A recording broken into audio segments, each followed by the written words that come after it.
Hola a todos y bienvenidos a un nuevo episodio de Antioquia TI, una historia que inspira el futuro. Gracias por conectarse con nosotros y antes de dar inicio y de dar paso al invitado del día de hoy, recordemos que nos apoyan grandes marcas e instituciones como la Cámara de Comercio, el Clúster de Negocios Digitales, Global MBM, Intersoftware, Negocios en tu Mundo, Pragma y la Universidad EAFIT. En esta ocasión nos acompaña un invitado muy especial a quien ya voy a darle paso. Él es Hernán Octavio Moreno Mora, ingeniero matemático de la Universidad de AFIT y además pionero de la informática en Antioquia. Hernán, bienvenido. Gracias por acompañarnos en Antioquia TI. ¿Cómo estás? Hola Alejandra, muy bien. No, gracias a ustedes por invitarme. Claro que sí, es un placer para nosotros tenerte acá. Yo acabo de presentarte de una forma muy breve, muy rápida, mencionando además de que eres pionero pues, de la informática en nuestro departamento, pero por favor, preséntate tú, cuéntanos tú.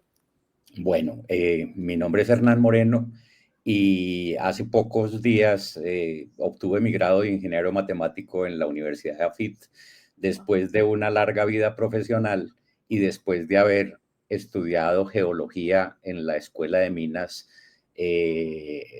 a finales de los años 60. Pero no me gradué de geología.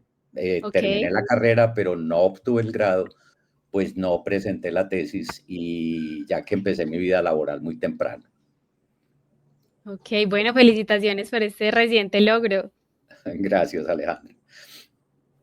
Claro que sí. Bueno, entremos entonces en lo que más nos apasiona acá en Antioquia TI, que es reconstruir la historia de la informática en nuestro departamento. Ok. Entonces, Hernán, al inicio de los años 70 comienza como todo el boom de la computación en Antioquia, además de algunas empresas, las universidades inician su recorrido en la informática, nace el Centro Universitario de Computación. Hablemos de todos estos inicios.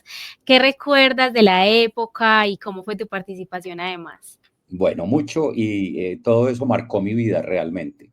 Yo empecé en la Escuela de Minas a estudiar geología en 1966 y creo recordar que tal vez en el segundo o tercer semestre vimos como una materia opcional Fortran, que era un lenguaje de programación de la época. Y a mí me picó el bicho de la programación. Ok. Realmente me fascinó el tema de los computadores. La universidad en ese momento tenía algo que llamaban el centro de cómputo, que lo Ujú. dirigía el doctor Darío Escobar. Y acababa de llegar a la universidad un computador, el primer computador que tuvo la Escuela de Minas, que era un IBM 1620. Trabajaba con tarjeta perforada, pues, algo muy primitivo. Antes de ese Sí. computador 1620, el centro de cómputo tenía una máquina tabuladora IBM, que era una IBM 650, pero que no era un computador, sino una máquina tabuladora. Entonces nosotros, los estudiantes de Fortran, empezamos a hacer prácticas en el 1620 y a ensayar, a dar nuestros primeros pasos en la programación.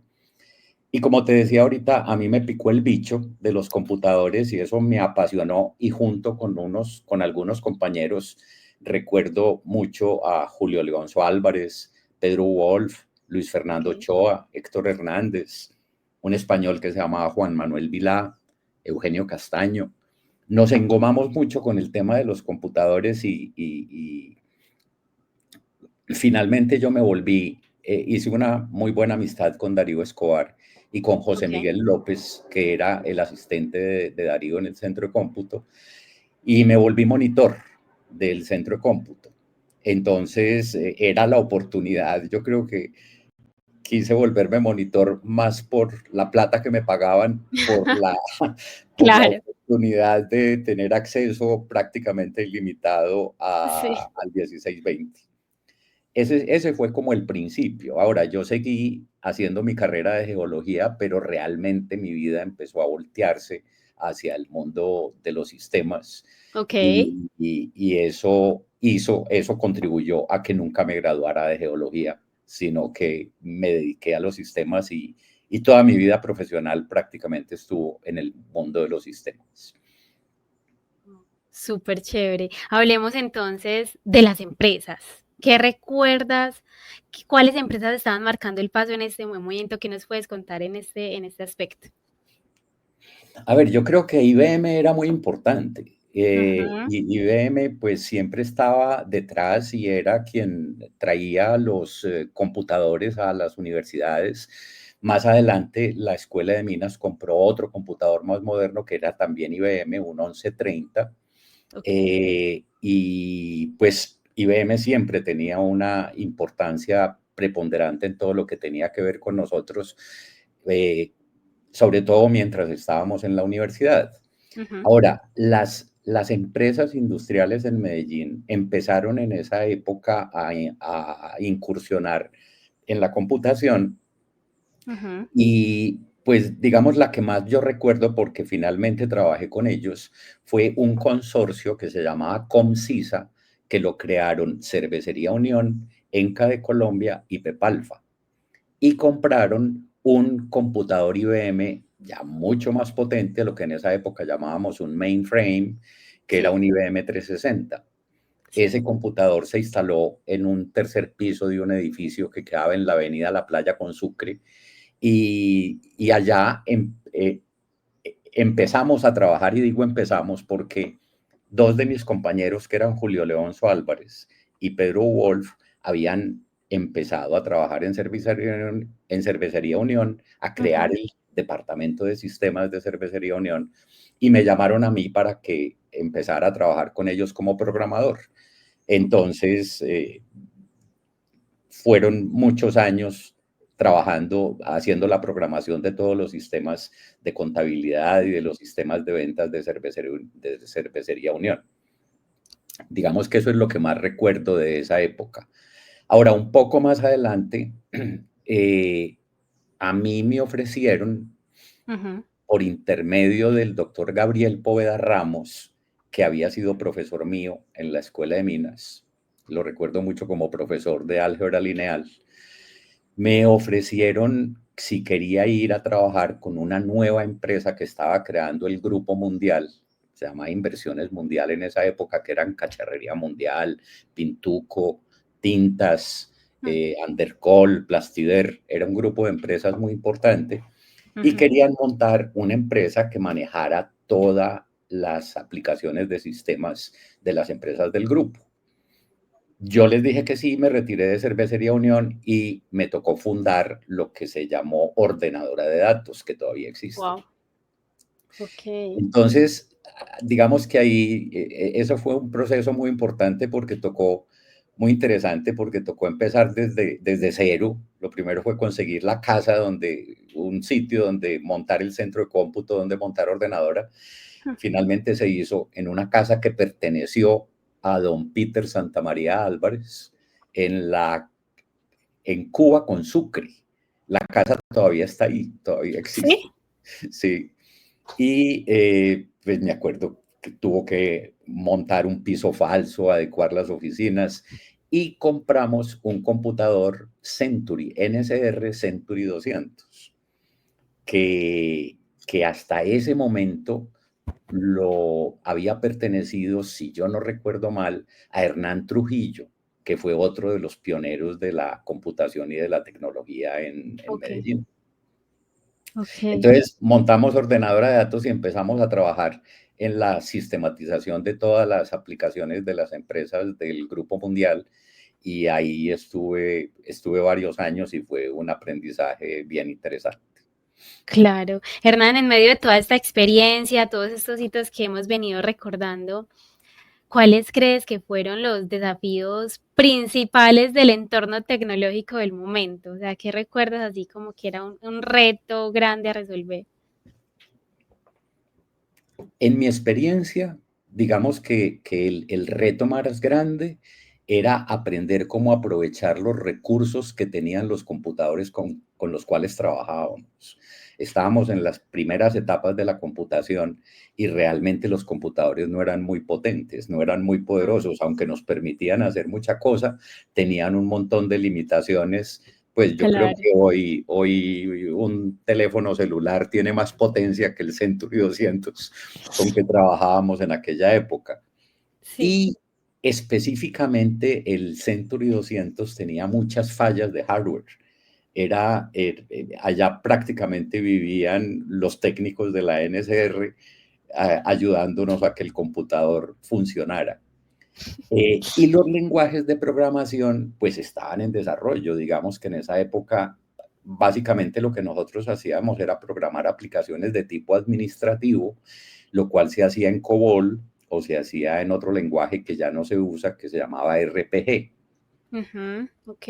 Muy laborioso también, toda la labor de programación era muy laboriosa, nada con lo que se puede hacer hoy con una facilidad Claro. mucho mayor.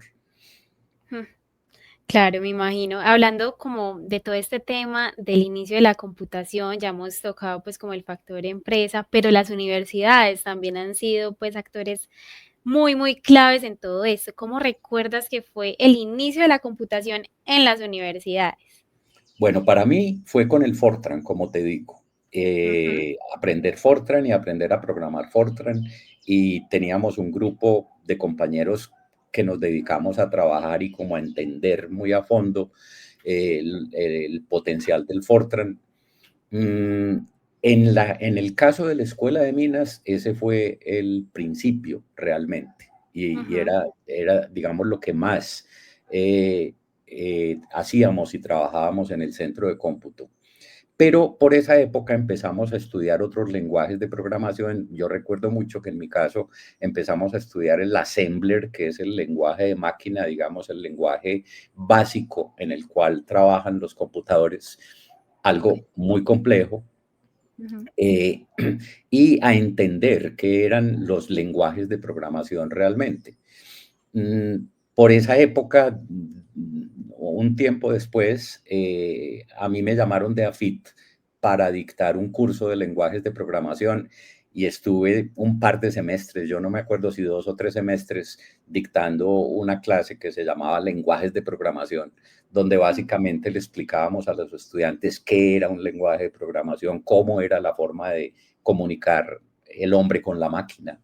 Y digamos que esas fueron mis 2 experiencias entonces, con la Escuela de Minas y con la ujú. Universidad de AFIT. Maravilloso. ¿En qué momento entonces, Hernán, llegas a trabajar en el colombiano? Tengo entendido que al frente del área de negocios digitales. Cuéntanos cómo esta experiencia se relaciona con todo lo que venimos hablando. Bueno, después de ordenadora de datos, estuve en otro par de empresas, estuve manejando un consorcio de corredores de seguros durante un tiempo. Ujú, Después estuve un par de años tal vez en Hilanderías Medellín, montando también el área de sistemas de Hilanderías Medellín. Después estuve manejando unas empresas familiares durante unos pocos años y ujú. más adelante con unos amigos, digamos, en el momento en que llegó Internet a Medellín, que esto fue a principios de los 80 o a mediados de los 80, que llegó a través de AFIT precisamente. Mm, Entonces montamos una empresa que inicialmente se llamaba CIC. Inicialmente nuestra idea era reciclar computadores. Cuando una empresa modernizaba sus computadores, nosotros comprábamos los computadores viejos, los reformábamos y los colocábamos nuevamente en el mercado. a la venta. Ajá. Sí, pero el negocio rápidamente fue virando cuando descubrimos Internet, nos interesamos mucho en el tema de Internet, entonces empezamos a buscar aplicaciones de Internet y a buscar cómo divulgábamos el uso de Internet. Por Mm, esa época creamos un negocio lateral que se llamaba CompuAulas, ok. en el cual dábamos capacitación en computadores. Entonces dictábamos cursos de COBOL, dictábamos cursos de mucha cosa, dictábamos cursos de los sistemas operativos de Microsoft y empezamos a dictar cursos de Internet. Wow. Eh, Nuestro negocio de CIC fracasó porque, y lo digo sin pena, la ambición rompe el saco y nos endeudamos mucho para poder crecer y finalmente tuvimos que liquidar la compañía para poder pagar todas Mm, las deudas, las cuales se pagaron completamente. ujú. Y yo empecé a trabajar, ya voy a llegar al colombiano, yo Tranquilo. empecé a trabajar con una compañía que se llamaba Tixa, que era un proveedor de Internet. Entonces estuve trabajando con Tixa durante varios años, creando el servicio de Internet. Éramos lo que se llama un ISP, un Internet Service Provider. Éramos 3 proveedores de acceso a Internet en esa época en Medellín. Y digamos que ahí pues conocí mucha gente, porque yo iba a las casas de las personas o iba a las oficinas de las empresas a instalarles el Internet. En esa época era con un módem que se conectaba por línea telefónica, en fin. Y uno de mis clientes era el colombiano.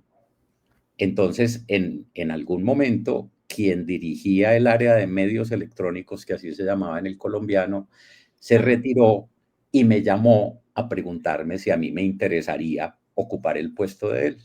Entonces yo le dije que sí, fui al colombiano, hablé con Santiago Martínez, que era el director del área, con Luis Miguel de Bedú, que era el gerente del periódico, y me aceptaron, y entonces empecé a trabajar en el colombiano como jefe de medios electrónicos. ¿Qué hacía el área de medios electrónicos? Básicamente, de mí dependía un servicio que tenía el colombiano que se llamaba Salomón. Salomón, el teléfono sabio del colombiano, donde la gente llamaba por teléfono y digitando unos códigos obtenía mensajes grabados con información de su interés, resultados de las loterías, el evangelio del día. Bueno, eso eran 1000 servicios los que ofrecía Salomón.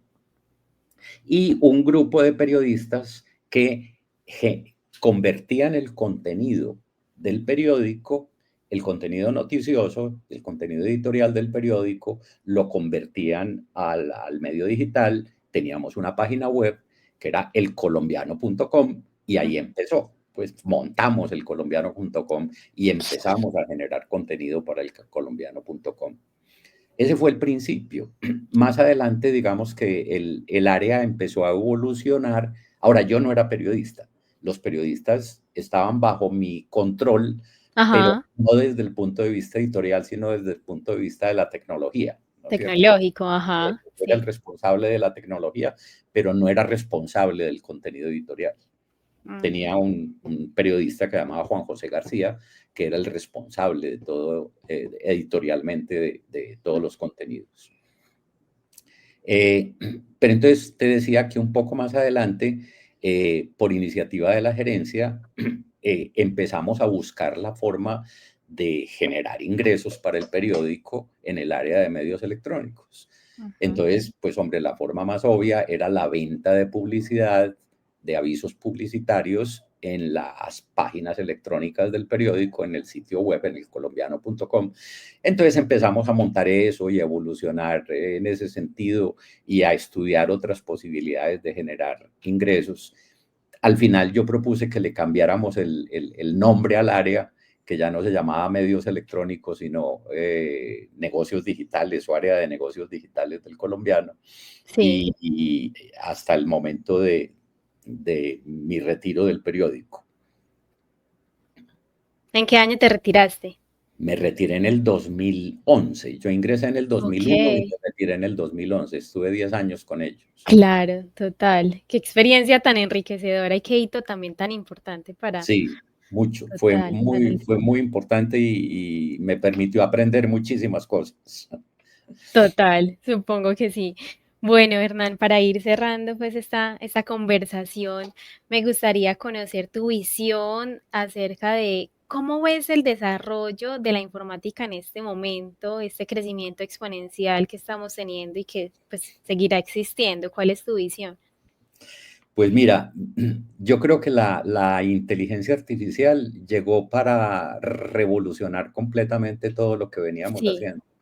Es increíble, pues no he hablado de mis estudios de AFIT de Ingeniería Matemática, que fueron los últimos 5 años, pero digamos que fue muy interesante porque me tocó en el camino la llegada de la inteligencia artificial y como estudiante de Ingeniería Matemática, pues me tocó sentir el impacto tan importante que la inteligencia artificial está teniendo en todo el área de los sistemas. No, yo creo que a todas las personas que trabajamos en sistemas nos está obligando a repensar la forma como hacíamos las cosas y a multiplicar por 50 el potencial Total. que tiene el mundo de los sistemas. Es tan importante y tan grande, creo yo, muy comparable a cuando llegó la Internet, que la Internet nos Ok, abrió un mundo completamente nuevo, pues la inteligencia artificial está haciendo lo mismo, está revolucionándolo todo. de posibilidades, claro. ¿Cuál crees tú que es la mentalidad que entonces debemos tener para apropiarnos de la inteligencia artificial, por ejemplo? Desde el punto de vista de la gente que trabajamos en sistemas, yo creo que tenemos que estudiarla muy a fondo, tenemos que entenderla muy bien y tenemos que aprender a aprovecharla. Desde Total, el punto de vista de las empresas, hay que hacer un análisis muy a fondo de dónde puede ser realmente útil las aplicaciones de la inteligencia artificial, porque ujú, no sirve para todo, pues no es que exacto, todo lo va a poder hacer una inteligencia artificial. total. Yo creo que hay que pensar con mucho cuidado y con mucho detalle para poder Ujú. optimizar ese recurso tan importante en la optimización de los procesos y en la mejora de la eficiencia de todas las empresas. Total, total. Con todo este boom, Hernán, de la inteligencia artificial, de la tecnología y todo lo que seguirá sucediendo, ¿qué consejo puedes darle a los jóvenes que están quizás iniciando en el mundo de la tecnología o ya se metieron de lleno? ¿Qué consejo quisieras darles? Ave María, Alejandra. Yo creo que hay que tener la mente abierta. Hay que tener la Sí, mente abierta a todo lo que nos está trayendo la tecnología y hay que hacer lo posible por aceptarlo y por entenderlo muy bien. Pero sin olvidar, hay algo que a mí me preocupa un poco y es que de pronto olvidemos, digamos, la parte básica. Te voy a poner un ejemplo. En la carrera mía en ingeniería matemática, ujú, toda la programación prácticamente que hacemos en todos los modelos que montamos y en todo se hace en Python, que es un lenguaje de programación programación. totalmente popular en este momento. Ujú, Hoy en día yo me conecto a ChatGPT, le digo a ChatGPT que necesito un programa que me haga esto y aquello y aquello y aquello, y ChatGPT me genera el código ujú. optimizado, Guau, funcional, documentado, perfecto y se demora 30 segundos. increíble. Si yo como programador o como estudioso de la tecnología simplemente acepto ese código y lo aplico sin Ujú, tratar de entenderlo y sin conocer el fondo, pues yo creo que me voy a quedar un poco atrás. mm. A mí me parece que está bien que aprovechemos la tecnología, pero lo que uno debe hacer es coger ese código que me entregó ChatGPT, analizarlo, profundizarlo, entenderlo y, ¿por qué no, optimizarlo? Encontrarle mejoras. Mi consejo es usar todas las herramientas que nos da la tecnología, usar todo el conocimiento que nos da la inteligencia artificial, Ujú. pero sin abandonar el fondo de las cosas, la base del conocimiento. El ojo crítico, Sí, de esa acuerdo, capacidad de cuestionar también. indudablemente así es. Total, totalmente. Bueno, Hernán, ¿qué se viene para ti ahora con tus estudios ya finalizados en ingeniería matemática? Cuéntanos qué proyectos tienes. En este semestre estoy de vacaciones. Eh, Descansando. Sí, descansando. El Sí, esfuerzo fue bastante qué grande y rico, entonces quise tomarme un semestre para descansar un poco, estar maravilloso. con mis hijos y mis nietas eventualmente y tomarme un tiempo para pensar qué se sigue. Ujú, Mm, yo creo que quisiera seguir vinculado al mundo de la academia. ujú. eh, Eventualmente una maestría en matemáticas o es como lo que más me llama la atención. A ratos he pensado también, ¿qué tal si vuelvo a estudiar geología en EAFIT Sí. para recuperar Ujú. el conocimiento original de los años 70? Pero digamos que estoy pensando las cosas, que en este momento no he tomado una decisión. Este es un semestre de reposo, de descanso y de pensar las cosas, Ujú, pero eres un apasionado por el conocimiento definitivamente. indudablemente. Me Total, parece, me parece que es fundamental. total, total. Bueno, Hernán, no sé, ¿algún último mensaje que quieras dejar acá en Antioquia TI? No, Alejandra, muchas gracias. Muy interesante este esfuerzo de divulgación que ustedes están haciendo. y si en algún momento puedo contribuir en algo más, estoy a tus órdenes. Claro que sí, mil gracias a ti, no solo por participar en Antioquia TI, una historia que inspira el futuro, sino por todas tus contribuciones, tus aportes al desarrollo de la industria. Muchísimas gracias, Hernán, y muchísimas gracias a todas las personas que se conectan con nosotros. Quédense muy pendientes a los próximos episodios de Antioquia TI, una historia que inspira el futuro. Mil gracias. Gracias a ti, Chao, chao. Alejandra, y chao a todos. Claro que sí.